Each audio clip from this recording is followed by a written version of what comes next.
de la cause finale de cette irrégularité des sentiments. Tel est l'effet des bonnes ou des mauvaises conséquences de l'action sur les sentiments de la personne qui les accomplit comme sur ceux des autres. C'est ainsi que la fortune qui gouverne le monde a quelque influence là où nous devrions le moins vouloir lui en accorder, et dirige dans une certaine mesure les sentiments des hommes quant à leur caractère et leur conduite propre, et quant à ceux des autres. Que le monde juge d'après la conséquence et non d'après l'intention, et dans toutes les époques, la plainte que répète la vertu et le grand découragement qu'elle éprouve. Tout le monde s'accorde sur la maxime générale qui énonce que puisque la conséquence ne dépend pas de l'agent, elle ne doit pas avoir d'influence sur nos sentiments quant au mérite ou à la convenance de sa conduite. Mais lorsque nous en venons au cas particulier, nous trouvons que nos sentiments ne sont presque jamais exactement en conformité avec les prescriptions de cette maxime équitable. La conséquence heureuse ou malheureuse d'une action n'est pas seulement susceptible de nous donner une bonne ou une mauvaise opinion de la prudence de l'agent, mais elle anime aussi presque toujours notre gratitude ou notre ressentiment, notre sens du mérite ou du démérite de l'intention. Cependant, lorsque la nature a déposé dans le cœur de l'homme le germe de cette irrégularité des sentiments, elle semble avoir eu l'intention, là comme en toute occasion, de promouvoir le bonheur et la perfection de l'espèce. Si le caractère nuisible du dessein, la malveillance de l'affection étaient les seules causes qui excitaient notre ressentiment, nous devrions sentir les fureurs de cette passion à l'encontre de toute personne dont nous suspecterions ou croirions qu'elle recèle en son cœur de tels desseins ou affections, même si elle ne s'était jamais manifestée dans aucune action. Les sentiments, les pensées, les intentions deviendraient les objets du châtiment, et si l'indignation du genre humain s'élevait contre eux au même degré que contre les actions, si la bassesse de pensée qui n'a donné naissance à aucune action semblait aux yeux des hommes aussi digne de vengeance que la bassesse d'action, chaque cour de justice deviendrait un véritable tribunal d'inquisition. La conduite la plus innocente et la plus circonspecte ne garantirait aucune sûreté. On pourrait toujours suspecter des souhaits, des projets ou des desseins mauvais, et puisque ceci exciterait la même indignation qu'une conduite mauvaise, puisque les intentions mauvaises susciteraient autant d'animosité que les actions mauvaises, il exposerait également la personne au châtiment et au ressentiment. C'est pourquoi l'auteur de la nature a fait des actions qui produisent un mal réel, ou qui tentent d'en produire, et nous le font donc craindre, les seuls objets convenables et approuvés du châtiment et du ressentiment des hommes. Bien que la calme raison nous dise que tout le mérite ou le démérite des actions humaines dérive des sentiments, des desseins et des affections, ceux-ci sont placés par le grand juge des cœurs au-delà des limites de toute juridiction humaine, et seul son tribunal infaillible peut en avoir connaissance. Ainsi, cette nécessaire règle de justice, selon laquelle les hommes sont dans cette vie passible de châtiment pour leurs seules actions et non pour leurs desseins et leurs intentions, est fondée sur cette salutaire et utile irrégularité des sentiments humains quant au mérite ou au démérite qui paraît à première vue si absurde et injustifiable. Mais chaque partie de la nature, quand on l'examine attentivement, prouve quels soins providentiels son auteur y a apporté. Et nous pouvons admirer la sagesse et la bonté de Dieu jusque dans la faiblesse et la folie de l'homme. En outre, cette irrégularité des sentiments qui fait paraître imparfait le mérite d'une tentative infructueuse de rendre service, est plus imparfait encore celui de simple inclination bonne et de souhait bienveillant, n'est pas totalement dépourvu d'utilité. L'homme a été fait pour l'action et pour œuvrer par l'exercice de ses facultés à changer les circonstances extérieures qui l'affectent, lui et les autres, en vue de ce qui peut sembler favoriser au mieux le bonheur de tous. Il ne doit pas se satisfaire d'une bienveillance indolente, ni s'imaginer être l'ami du genre humain parce qu'en son cœur il souhaite que le monde soit prospère, afin qu'il puisse mettre toutes les forces de son âme et de son corps au service des fins que son être a pour but de produire. La nature lui a enseigné que ni lui ni le genre humain ne seront pleinement satisfaits de sa conduite, ou de lui accorderont tout l'applaudissement possible s'il ne les a pas réellement produites. La nature lui fait comprendre que l'éloge dû aux bonnes intentions sera peu capable, sans le mérite reconnu aux bons offices, de susciter les plus fortes acclamations du monde, ou même le degré le plus haut d'applaudissement de soi. L'homme dont toute la conversation et tout le maintien expriment les sentiments les plus justes, les plus nobles et les plus généreux, mais qui n'a pas accompli une seule action notable, ne peut prétendre à une très grande récompense, même si son inutilité n'est due qu'à l'absence d'occasion d'agir. Nous pouvons toujours lui refuser cette récompense sans blâme. nous pouvons toujours lui demander « Qu'avez-vous fait ? Quel service réel pouvez-vous rendre qui vous autorise à prétendre à une si grande récompense ? Nous vous estimons et nous vous aimons, mais nous ne vous devons rien. Récompenser la vertu latente qui est restée inutile simplement par manque d'occasion d'agir, lui accorder ses honneurs et ses faveurs qui, bien qu'elle les mérite dans une certaine mesure, ne peuvent pas convenablement être réclamés, et l'effet de la bienveillance est la plus divine. Au contraire, châtier quelqu'un seulement à cause des affections qu'il porte dans son cœur, alors qu'aucun crime n'a été commis, relève de la tyrannie la plus insolente et la plus barbare. Des affections bienveillantes semblent mériter beaucoup d'éloges lorsqu'elles se manifestent à temps, et trop attendre serait presque un crime. Les affections malveillantes, au contraire, peuvent à peine être trop tardives, trop lentes et trop réfléchies. Il est même très important que le mal qui est fait sans dessein soit regardé comme une infortune, à la fois pour l'agent et pour la personne qui en souffre.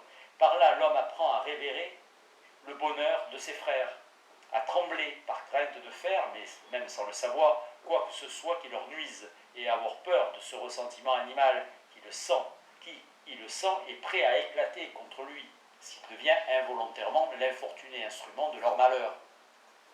De même que dans la religion païenne des anciens, il existait un espace sacré réservé aux dieux, dans lequel on ne pouvait pénétrer que dans des occasions solennelles et nécessaires, et qu'un homme ne pouvait violer, même en l'ignorant, sans devenir immédiatement piaculaire et sans encourir la vengeance de cet être puissant et invisible, jusqu'à ce qu'il offre une réparation convenable.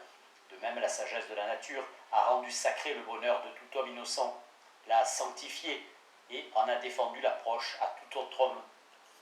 Nul ne peut inconsidérablement s'y risquer, ni même en aucune mesure le violer involontairement et par ignorance, sans qu'on exige de lui une expiation, une réparation en proportion de l'importance de cette violation accidentelle. Un homme empli d'humanité, qui par accident et sans le moindre degré de négligence blâmable, a été la cause de la mort d'un autre homme, se sent piaculaire bien qu'il ne se sente pas coupable. Sa vie durant, il considère cet accident comme l'une des plus grandes infortunes qui lui soit arrivée. Si les parents du défunt sont pauvres, et s'il en est lui-même passablement aisé, il les prend immédiatement sous sa protection, et sans qu'ils aient d'autres mérites. Ils pensent qu'ils peuvent prétendre au plus haut degré de sa bienfaisance et sa bonté. S'ils sont dans l'aisance, il tâche par l'expression de tous les égards et de tous les regrets dont il est capable, par tous les services qu'il peut leur rendre et qu'ils peuvent accepter, de réparer ce qu'il s'est passé et d'atténuer autant qu'il est possible ce ressentiment qu'ils sentent peut-être naturellement, mais sans doute très injustement à cause du tort considérable, quoique involontaire, qu'il leur a causé. La détresse que sent une personne innocente conduite par accident à une action qui l'aurait justement exposée aux plus graves reproches si elle l'avait commise sciemment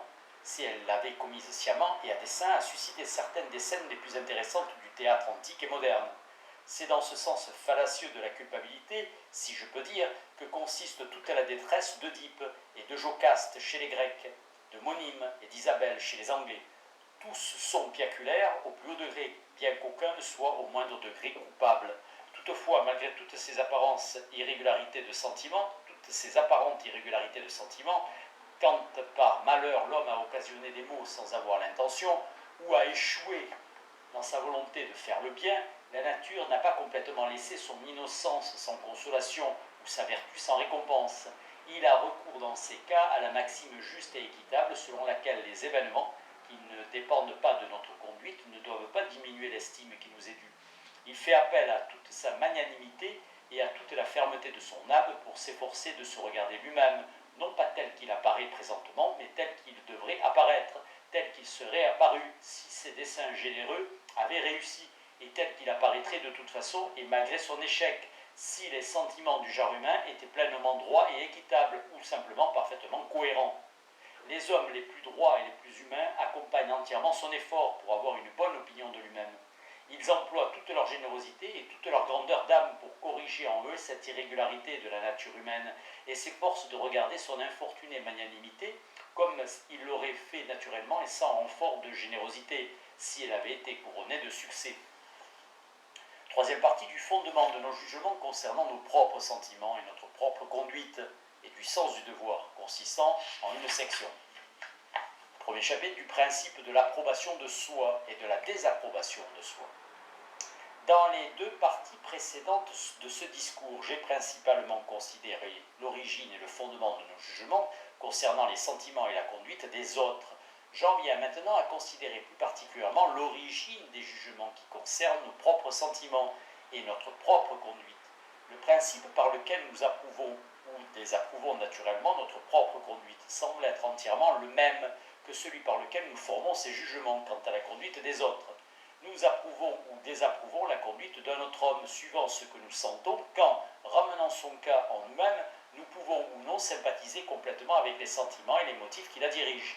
De la même manière, nous approuvons ou désapprouvons notre propre conduite suivant ce que nous sentons quand nous plaçons dans la situation d'un autre homme et la considérant pour ainsi dire avec ses yeux et de sa position, nous pouvons ou non complètement sympathiser et entrer dans les sentiments et les motifs qui l'influencent.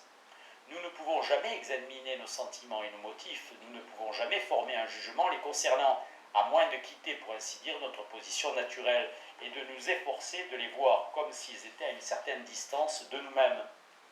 Or, nous ne pouvons le faire d'aucune autre façon qu'en nous efforçant d'observer ces motifs et sentiments avec les yeux des autres, ou comme les autres les observeraient. Quel que soit le jugement que nous pouvons former, il doit toujours faire secrètement référence au jugement des autres, à ce qu'il serait sous certaines conditions, ou à ce que nous imaginons qu'il devrait être. Nous nous efforçons d'examiner notre conduite comme nous imaginons que tout spectateur impartial et juste le ferait. Et si nous plaçons dans sa situation, nous entrons entièrement dans toutes les passions et tous les motifs qui ont influencé notre conduite, nous l'approuvons par sympathie, avec l'approbation de ce supposé juge équitable. S'il en est autrement, nous entrons dans sa désapprobation et nous condamnons cette conduite. S'il était possible qu'une créature humaine puisse parvenir à l'âge d'homme en un lieu isolé, sans aucune communication avec ceux de son espèce, elle ne pourrait pas plus se faire une idée de son propre caractère, de la convenance ou du démérite de ses sentiments et de sa conduite, de la beauté ou de la difformité de son esprit que de la beauté ou de la difformité de son visage. Ce sont là des objets qu'elle ne peut aisément voir, qu'elle n'observe pas naturellement et pour lesquels elle est dépourvue du miroir qui pourrait les présenter à sa vue. Transportez-la dans la société et elle sera immédiatement pourvue de ce miroir qui lui faisait jusque-là défaut. L'interprétation de la sympathie comme miroir se retrouve chez Hume. Celui-ci se trouve dans les traits et le comportement de ceux avec qui il est, avec qui elle est, qui marque toujours l'approbation ou la désapprobation de ses sentiments. C'est là qu'elle observe d'abord la convenance ou l'inconvenance de ses passions, la beauté ou la difformité de son esprit. Les objets des passions, les corps extérieurs agréables ou désagréables occuperaient toute l'attention d'un homme qui depuis sa naissance serait étranger à toute société.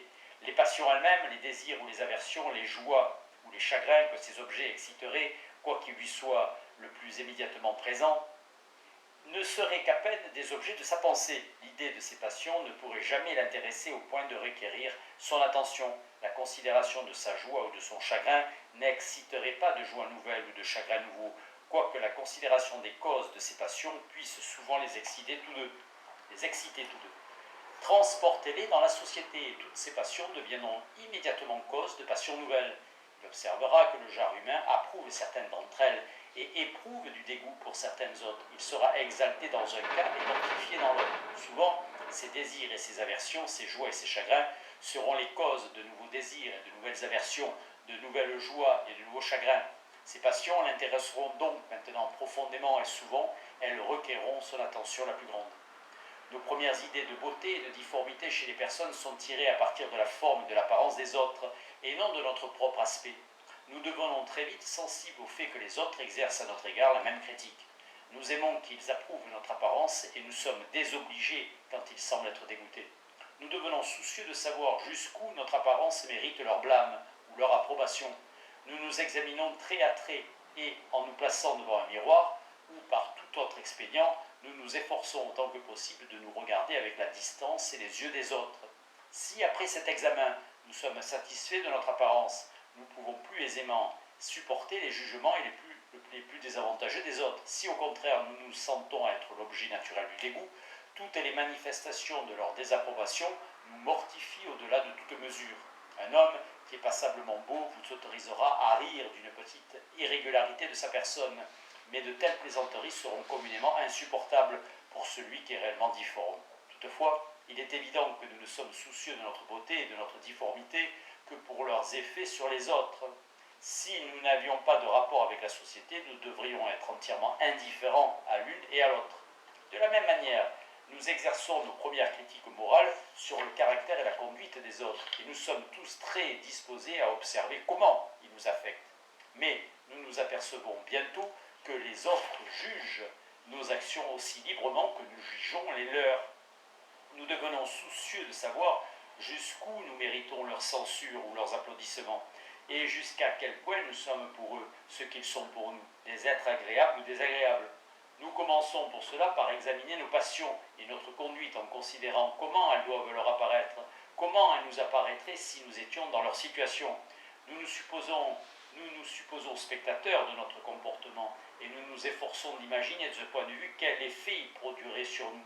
Tel est le seul miroir par lequel nous puissions, dans une certaine mesure, avec les yeux des autres, scruter la convenance de notre propre conduite. Si de ce point de vue, elle nous plaît, nous sommes passablement satisfaits. Nous pouvons être plus indifférents à l'applaudissement et, dans une certaine mesure, mépriser la censure du monde, assurés d'être, quoique nous soyons incompris de lui, ou que nous lui ayant été mal représentés, l'objet naturel et convenable de l'approbation. Au contraire, si nous en doutons, nous sommes souvent à cet égard plus soucieux de gagner son approbation, et tant que nous n'avons pas pactisé avec l'infamie, nous sommes complètement éperdus à l'idée de sa censure, qui nous frappe alors avec une double sévérité. Quand je m'efforce d'examiner ma propre conduite et de rendre un jugement, de l'approuver ou de le condamner, dans tous ces cas, il est évident que je me divise, pour ainsi dire, en deux personnes. Le moi examinateur et juge représente un personnage différent de cet autre moi, la personne dont la conduite est examinée et jugée. Le premier est le spectateur dans les sentiments, de qui j'essaie d'entrer, me plaçant dans sa situation et considérant comment ma propre conduite m'apparaîtrait de ce point de vue particulier. Le second est l'agent, la personne que j'appelle proprement moi-même, et sur la conduite duquel, en tant que spectateur, je m'efforce de former une opinion. Le premier est le juge, le second la personne jugée. Mais que le juge soit à tout égard identique à la personne jugée est aussi impossible que la cause soit à tout égard identique à l'effet. Être aimable et digne de récompense, c'est-à-dire mériter l'amour et la récompense, sont les grands caractères de la vertu. Être odieux et punissable sont ceux du vice, mais tous ces caractères ont une référence immédiate aux sentiments des autres. La vertu n'est pas dite aimable ou digne de récompense, parce qu'elle est l'objet de son propre amour, de sa propre gratitude, mais parce qu'elle excite ses sentiments chez les autres hommes. C'est la conscience d'être l'objet de regards si favorable qui est la source de cette tranquillité intérieure et de cette satisfaction de soi qui, naturellement, accompagne le caractère vertueux. Tout comme c'est la conscience du contraire qui occasionne les tourments du vice. Quel plus grand bonheur qu'être aimé et savoir que nous méritons de l'être. Quelle plus grande misère qu'être haï et savoir que nous méritons de l'être. Deuxième chapitre, de l'amour de l'éloge et du désir d'en être digne, de la crainte du blâme et de la crainte d'en être digne. Par nature, l'homme ne désire pas seulement être aimé, mais il désire aussi être aimable, être l'objet naturel et convenable de l'amour. Par nature, il ne craint pas seulement d'être haï, mais aussi d'être haïssable, d'être l'objet naturel et convenable de la haine. Il ne désire pas seulement l'éloge, mais aussi en être digne. Il désire, quoiqu'il puisse n'être loué par personne, être l'objet naturel et convenable de l'éloge. Il ne craint pas seulement le blâme, mais aussi d'en être digne. Il craint, bien qu'il puisse n'être blâmé par personne, d'être l'objet naturel et convenable du blâme. Aimer être digne d'éloge n'en est rien dérivé de l'amour de l'éloge, quoique se ressemblant en étant reliés, quoiqu'étant souvent mêlés l'un avec l'autre. Ces deux principes sont cependant distincts et indépendants l'un de l'autre sur de nombreux points. L'amour et l'admiration que nous concevons naturellement pour ceux dont nous éprouvons le caractère et la conduite nous incitent nécessairement à désirer être nous-mêmes l'objet de tels sentiments agréables, être aussi aimable et admirable que ceux que nous aimons et admirons le plus. L'émulation, ce désir soucieux que nous avons d'exceller, est fondé à l'origine sur notre admiration pour l'excellence des autres, et nous ne pouvons pas nous satisfaire d'être seulement admirés pour ce qui est admiré chez les autres. Nous devons au moins croire que nous sommes admirables pour ce qui les rend admirables. Mais pour y parvenir, nous devons être le spectateur impartial de notre caractère et de notre conduite. Nous devons nous efforcer d'observer ces derniers avec les yeux des autres, ou comme les autres les observeraient. De ce point de vue, s'ils nous paraissent conformes à ce que nous souhaitons, nous sommes heureux et satisfaits, mais ce bonheur et cette satisfaction sont grandement renforcés quand nous constatons que les autres voient notre conduite notre caractère précisément comme nous nous étions efforcés de le faire en imagination. Leur approbation confirme nécessairement notre approbation de nous-mêmes. Leur éloge renforce nécessairement le sens que nous avons de mériter l'éloge. Dans ce cas, le désir d'être digne d'éloge est si loin de dériver de l'amour de l'éloge, et c'est ce dernier qui paraît dériver du moins dans une grande mesure du désir d'être digne d'éloge. L'éloge, le plus sincère, peut ne donner que peu de plaisir s'il ne peut pas être considéré comme une sorte de preuve du fait d'en être digne. Il n'est pas suffisant que l'estime et l'admiration puissent, par ignorance ou par erreur, nous être octroyées d'une manière ou d'une autre. Notre satisfaction est loin d'être complète, car nous sommes conscients que nous ne méritons pas d'être si favorablement perçus et que nous devrions être regardés avec de tout autre sentiment si la vérité venait à être connue. L'homme qui nous applaudit pour des actions que nous n'avons pas accomplies ou pour des motifs qui ont eu aucune sorte d'influence sur notre conduite, cet homme ne nous applaudit pas, il applaudit quelqu'un d'autre. Nous ne pouvons dériver aucune sorte de satisfaction de ces éloges. Ils doivent nous paraître bien plus mortifiants qu'aucune censure et ils doivent toujours nous conduire à faire la plus humiliante des réflexions, penser à ce que nous devrions être, mais que nous ne sommes pas. On pourrait imaginer qu'une femme qui se farde ne puisse retirer que peu de vanité des compliments qui auraient été faits sur son teint. Il devrait bien plutôt lui rappeler les sentiments que son teint naturel exciterait, et le contraste devrait la mortifier d'autant plus.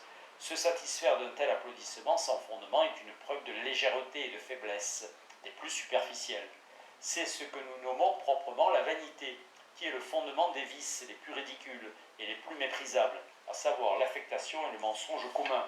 Folie dont on pourrait imaginer que la moindre étincelle de bon sens nous préserverait si l'expérience ne nous apprenait pas combien elles sont communes. Le menteur fantasque qui s'efforce d'exciter l'admiration de la compagnie en racontant des aventures qui n'ont jamais eu lieu, et le petit maître fait qui se donne les airs d'un rang et d'une distinction auquel il sait bien qu'il ne peut pas justement prétendre, sont tous deux sans aucun doute satisfaits de l'applaudissement qu'ils s'imaginent susciter. Mais leur vanité naît d'une si grossière illusion de l'imagination qu'il est difficile de concevoir comment une créature rationnelle peut s'y laisser prendre, quand ils se mettent eux-mêmes dans la situation de ceux qu'ils s'imaginent avoir abusé. Ils sont saisis de la plus grande admiration pour leur propre personne. Ils s'observent non pas du tout du point de vue d'où ils savent devoir apparaître à leurs compagnons, mais du point de vue d'où ils croient que leurs compagnons les observent réellement. Leur faiblesse superficielle et leur folie ordinaire les retiennent de jamais tourner leur regard sur eux-mêmes ou de voir de ce point de vue méprisable d'où leur conscience devrait leur dire comment ils apparaîtraient aux autres si la vérité venait jamais à être connue. De même qu'un tel éloge sans fondement ou fait par ignorance ne peut procurer de joie durable ou de satisfaction qui résiste à un examen sérieux. De même, à l'opposé, quand nous y réfléchissons, nous obtenons un réconfort véritable si, quoiqu'aucun éloge puisse nous être réellement adressé, notre conduite l'a toutefois méritée. Si elle a été dans chacun de ces aspects adéquate aux normes et aux règles selon lesquelles l'éloge et l'approbation sont naturellement et communément formulés, nous sommes satisfaits non seulement de l'éloge, mais aussi d'avoir fait ce qui en est digne. Nous sommes satisfaits à la pensée d'être devenu l'objet naturel de l'approbation, même si celle-ci peut ne jamais nous être réellement donnée. Et nous sommes mortifiés à l'idée d'avoir justement mérité le blâme de ceux avec qui nous vivons, quoiqu'ils puissent ne jamais le manifester à notre encontre. L'homme intimement persuadé d'avoir exactement observé les normes de la conduite que l'expérience lui révèle, être généralement agréable, réfléchit avec satisfaction à la convenance de son propre comportement. Quand il le voit du point de vue d'où le spectateur impartial l'observerait, il entre entièrement dans tous les motifs qui ont influencé ce comportement. Il s'en rappelle tous les aspects avec plaisir et approbation, et quoique les hommes puissent ne jamais être au fait de ce qu'il a accompli, il s'observe lui-même, non pas tant du point de vue d'où ils observent réellement, que du point de vue d'où ils devraient l'observer, s'ils étaient mieux informés. Il anticipe l'applaudissement et l'admiration qui devraient lui en être donnés en ce cas. Il s'applaudit et s'admire lui-même par sympathie avec des sentiments dont il sait qu'ils sont les effets naturels et ordinaires d'une telle conduite, même s'ils ne sont pas réellement manifestés à cause de l'ignorance du public. Son imagination relie avec force ces sentiments à sa conduite, et il a pris l'habitude de les concevoir comme une conséquence naturelle et convenable qui doit en découler. Des hommes ont volontairement renoncé à la vie pour acquérir après la mort une renommée qu'ils ne peuvent goûter. Leur imagination, à ce moment-là, anticipait cette renommée qui leur serait octroyée dans le futur. Ces applaudissements qu'ils n'entendront jamais retentisser dans leurs oreilles. La pensée de cette admiration, dont ils ne sentiraient jamais les effets, jouait avec leur cœur et en bannissait la plus forte des craintes naturelles. Elle les conduisait à accomplir des actions qui paraissent presque hors de portée de la nature humaine. Or, pour ce qui est de leur réalité, il n'y a sûrement pas grande différence entre cette approbation qui ne nous sera donnée que lorsque nous ne pourrons plus la goûter et celle qui n'est jamais donnée, certes, mais qui devrait l'être si le monde était susceptible de comprendre convenablement les circonstances réelles de notre comportement. Si l'une produit souvent de tels effets violents, nous ne pouvons nous étonner que l'autre doive toujours être considérée comme très importante.